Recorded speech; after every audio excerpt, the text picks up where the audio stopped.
do you overcome negativity? One of the keys to cultivating hope in your life is knowing how to handle the negativity that's coming. And it will come, it's probably daily. And let's get real practical today. I want to highlight 7 steps, things that we can do proactively and in our response to the negativity that comes to us. The first one, distance from the source. Identify the source. Sometimes the source is another person. Sometimes it could be the news that you're watching too much of, or even something on your phone. People's comments, could be an app that you have. You need to create some distance, set a limit, put a boundary there, because if there's negativity always coming in, garbage is always coming in, eventually garbage is probably coming out. So restrict the amount of negativity that's coming your way through some wise decisions around distance and limits. The next one, the old tapes. You've got to delete the old tapes. Sometimes we're hardest on ourselves, harder than we are on other people, and we remember negative things in the past. Those old tapes, you replay the video in your mind, the audio is running through your mind all day, and you've got to get rid of some of those. I don't need these anymore. These are not good. These are not helpful. These are not from God. I'm not going to believe these, embrace these, entertain these anymore. I'm going to get rid of them. Just like you take things to the dump, you take them to the junkyard, you throw them in the garbage, you throw them in, and then there's no retrieving. I'm not going back.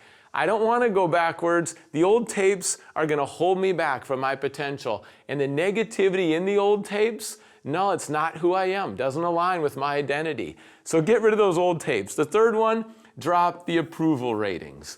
This is something we all wrestle with. We all want to be liked. We all want to be commended. Here's the danger. If you're waiting for everyone to like you, it's not going to happen. If you're thinking everyone's going to approve, it's not going to happen. You can do the right thing and people will throw so much shade at you, even though you're doing the right thing. Like you're loving people, you're faithful, you're kind. They'll twist it. They'll raise questions and criticize your motives, even though how could they know your motives, right? They will come up with something. It's not about you. It's often about them and where they're at. It's their worldview. It's their hurt. It's what they're trying to project on you. So when you get rid of the desire to keep everyone happy, everyone likes you, everyone approves, now you can live out and you can have a freedom because you're no longer bound by those expectations and you're not playing that game anymore. You're jumping off, there's something better, there's something you can step into. If you're in a trap right now where you're trying to please everybody, you know what's going to eventually happen? You're going to carry resentment. Because you're not going to be authentic, you're not going to be who you are, you're not going to go for it with the mission, and instead you're going to give those people too much power because you're trying to play the game of keeping them happy and it's holding you back from all that God has designed you to be. So drop the approval ratings. The next one, draw out any truth. When people criticize you, critique you, they bring some comments that feel negative, you've got to sort through that and be honest. I try to walk through it in a way that I can ask the question, is there any truth in their comment? If there's truth in their comment, it's valuable. It might hurt. Ouch, that helps. It doesn't feel good at first, and it feels like maybe they were too harsh, but then push aside your sensitivity and just think through, is there any truth? Maybe I have a blind spot. Maybe it's something I didn't realize I'm doing unintentionally.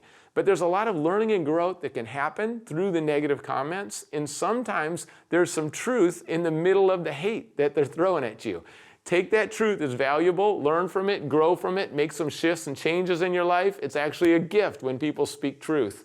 The next one, determine to move forward. The negativity can actually fuel you and bring a new motivation. It can forge your character in different ways. And you can have a determination to move forward that grows stronger. Sometimes when there's opposition and negativity, it reminds me that, you know what, there's a great purpose here, and we're not going to stop because of a couple of comments or opinions. In fact, it can just fuel you towards the next level, towards moving forward, towards closer with God, towards loving people more, towards a character that has integrity. Whatever it drives you forward that's good, that's okay to use it as motivation. And then the next one, define your purpose. So important in life to identify your purpose, connect purpose and passion.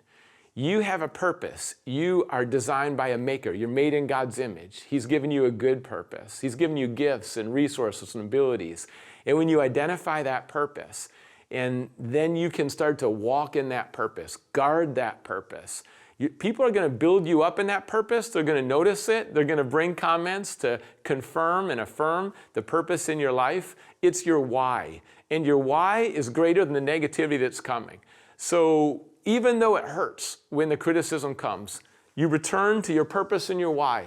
It's helpful to write it down. I like to write mine down. This is why I think I'm on earth. This is why, or how I can make a difference. And when I'm locked into that, it doesn't matter if the obstacles are intense. I'm going to keep moving forward because I know what God's called me to do, what He's leading me to do. Identify that purpose, define it, come back to it often, especially in times when you're feeling low. The seventh one, do not carry resentment. And resentment is a poison. Bitterness is a poison. You shouldn't be trying to get revenge on anyone. When you have unforgiveness, if you carry hatred, you're going to bring the very negativity you're trying to step away from. It's easy to imitate. It's easy to bring negativity in the same way that people bring it to you. If someone gossips and slanders about you, don't go gossip and slander about them, right? That's not going to move you towards health. And with dropping resentment, it doesn't mean what they're doing is okay. But it means that I know I'm secure in God's love. God forgives me. I'm going to forgive other people. I'm just going to trust God in the final say with justice. I'm going to trust God in that whole topic of revenge. It's all God's. It's not mine. It's not my role. So I'm going to let go of that. My burdens are going to flee, and I'm going to walk a little lighter. I'm not going to carry those burdens. I'm going to give them to God. I'm going to let go of resentment. That's key in negativity. And I'll tell you, that's why Jesus is so important, because when He forgives your sin, then you know you can forgive everyone else, and you should fully forgive them. Jesus prayed on the cross, forgive them, for they know not what they do. And when you receive His grace in your life, now you're going to be empowered to forgive other people in a fresh way. These 7 steps, overcoming negativity. Here's the good news. In the Bible, it says, even though they meant it for evil, God turned it around for good. In those moments where someone's just vicious and cruel towards you, God's grace is going to show up. He's going to be with you, and He'll use it in some positive ways. Even though it's tragic, it's wrong, He'll still redeem it. And I've seen God do it in my life. I was sick for a year, fighting for my life, 10 years to fully recover. And that's when I grew the most.